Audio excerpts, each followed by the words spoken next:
সমাজে প্রচলিত আছে। কিছু কিছু মসজিদের মুসাল্লি ফাঁকা ফাঁকা হয়ে দাঁড়ায়, কিছু কিছু মসজিদের মুসাল্লি কাদের সাথে কাঁধ পায়ের সাথে পা মিলিয়ে দাঁড়ায়। বলেন তো আমরা কাকে মানবো? রাসূলকে মানবো না এতদিন যা করেছি সেটা মানবো? কাকে মানবেন?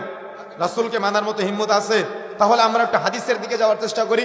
রাসূলুল্লাহ সাল্লাল্লাহু আলাইহি সাল্লাম সম্পর্কে যে বর্ণনাগুলো এসেছে সহিহ বুখারী পর্ব 10 অধ্যায় 76 হাদিস নম্বর 625, সহিহ বুখারী পর্ব 10 অধ্যায় 77 হাদিস নম্বর 626, আন আনাস ইবনে মালিক আনিন নবী সাল্লাল্লাহু আলাইহি ওয়াসাল্লাম قال اقيموا صفوفكم فاني اراكم من اراء الظهر وكان احدنا يلزق منكبه بمنكب صاحبه وقدمه بقدمه। আনাস রাদিয়াল্লাহু তাআলা আনহু বলছেন, আমি রাসূলের সাথে সালাত আদায় করেছি। রাসূলুল্লাহ সাল্লাল্লাহু আলাইহি ওয়াসাল্লাম যখন সালাতে দাঁড়াতেন তখন বলতেন, তোমরা তোমাদের কাতারগুলোকে সোজা করে নাও, কেননা আমি আমার পেছন হতেও আমি তোমাদেরকে দেখতে পাই। আনাস রাদিয়াল্লাহু তাআলা আনহু বলছেন, আমরা যখন কাতারে দাঁড়াতাম তখন কাদের সাথে কাঁধ ও পায়ের সাথে পা মিলিয়ে দাঁড়াতাম। এটা হলো সাহাবায়ে কেরামের আমল, রাসূলুল্লাহ সাল্লাল্লাহু আলাইহি ওয়াসাল্লামের নির্দেশনা। এখন আসেন এ ব্যাপারে সবচেয়ে মর্যাদাপূর্ণ যে হাদিসটি বর্ণিত হয়েছে তাবারানী আওসাত 5797 নম্বর হাদিস। আল্লাহ রাসূল সাল্লাল্লাহু আলাইহি ওয়াসাল্লাম বলছেন, মান সাদ্দা ফুরুজাতান ফি সাফিন, যে ব্যক্তি কাতারের পাক বন্ধ করে দাঁড়াবে, রাফাআল্লাহু বিহি দারাজাতান, মহান আল্লাহ তার মর্যাদা বাড়িয়ে দিবে, ও বানাল্লাহু লাহু বাতান ফিল জান্নাহ, তার জন্য জান্নাতে ঘর নির্মাণ করা হবে। সুবহানাল্লাহ।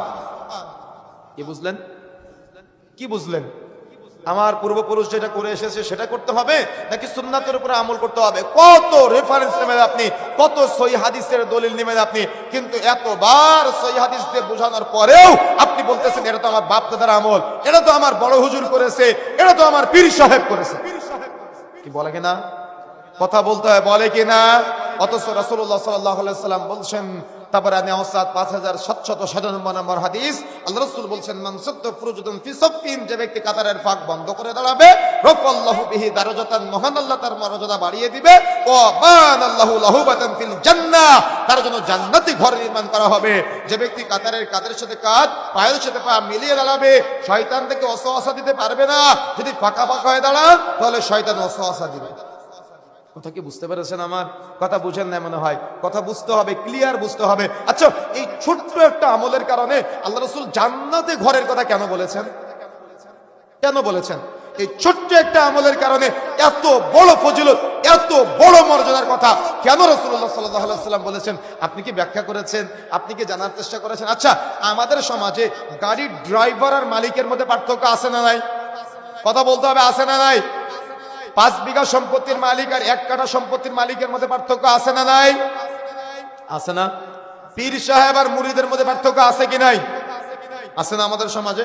আচ্ছা, ইসলাম কি পার্থক্য দিয়েছে? কি মনে হয় ইসলাম কি পার্থক্য দিয়েছে? ইসলাম ভ্রাতৃত্ব শিখায় নামাজের মাধ্যমে।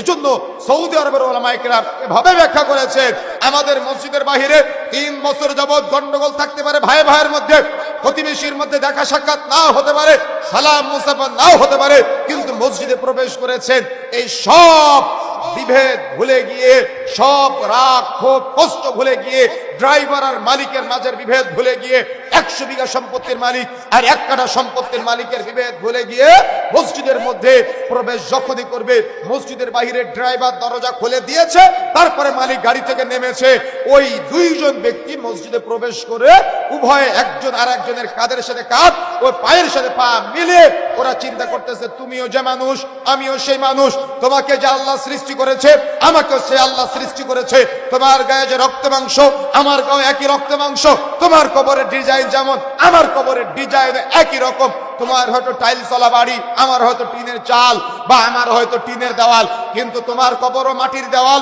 আমার কবরও মাটির দেওয়াল, তোমার হয়তো 1000 টাকা দামের পোশাক, আমার হয়তো 300 টাকা দামের পোশাক, কিন্তু তোমার কবরও 350 টাকা দামের কাফন, আমার কবরও 350 টাকা দামের কাফন, তোমার হয়তো ছাদ, আমার হয়তো টালি, কিন্তু তোমার কবরও বাঁশের ছাদ, আমার কবরও বাঁশের ছাদ, তোমার আর আমার মধ্যে এই মানুষ ভেদে কোনো পার্থক্য নাই।